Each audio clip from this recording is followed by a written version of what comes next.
The next thing I'm going to do is place my masthead. The one way to get the masthead is to go to brandsoftheworld.com, and they have a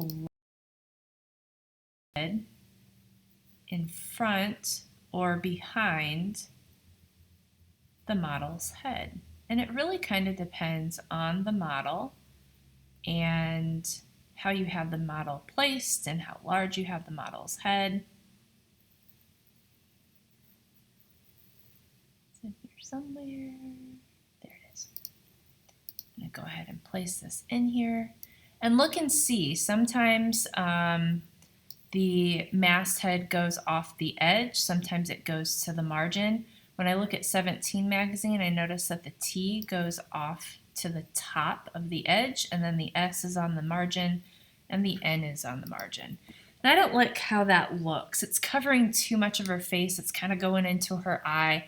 So really what I want to do is put that behind her head. And again, it kind of depends. With this layout, the model's head is large enough that the masthead looks better in front, but really what I would like to do with this one is put that masthead behind her. The problem is that there's pink already in the image, and so to match up that pink, to just cut that out and match up that pink is going to be really difficult. So what I'm going to do is I'm going to click on that picture. I'm going to go to Edit with Photoshop. And there might be other ways to do this, but this is the way that I've always done it, and it works really well.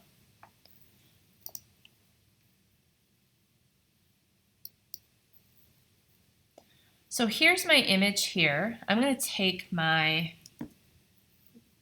lasso tool, and I'm just going to do a rough selection. I know that that masthead came down pretty far over here.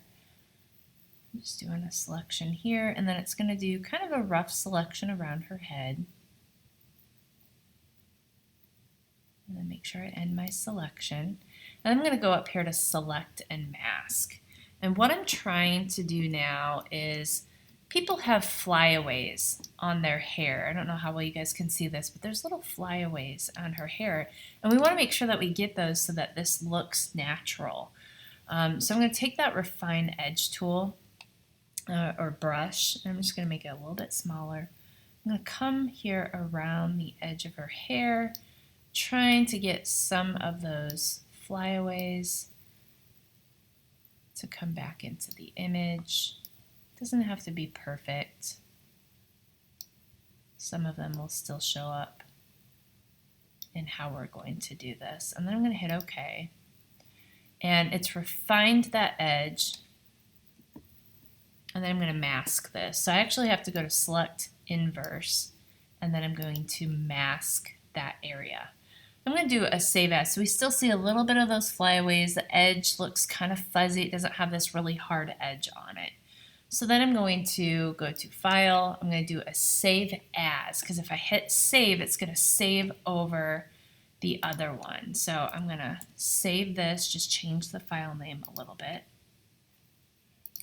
And then I'm going to go back to InDesign, and I'm going to click on that picture again. I'm going to do Edit, Copy. I'm going to Edit, Paste in Place. So what it's done is I just have a duplicate of that image over that. And the reason I want that duplicate is because when I replace this new image, I want it to be the exact same size and same position as the other one. So with that new image on top selected, I'm going to go to File, Place, and this time I'm going to place this with the image that I just masked. So here it is right here, and it's going to be exactly the same. It's a little fuzzy. Let me go to View over Print Preview. There it goes. And so it does look like there's a little tiny line in here, but that actually is not there. It won't print. It's just InDesign letting you know that you have another image in there. So if I pull this away, you can see that I have that image, so that we still get that background in there that's behind the masthead. And then this is the same image, just kind of cut out a little bit. So there's other ways you could do that, but that's a real easy way to get that masthead behind her. I also don't like the color of this masthead. So it doesn't really, it does fit the color scheme, but I feel like it's too purple. So what I'm going to do is I'm gonna edit that masthead. So that's gonna open up in Illustrator because it's a vector image, it's a SVG file. And all I'm gonna do is go in here and I'm going to change my color to red. I'm gonna save that. And I'm gonna go back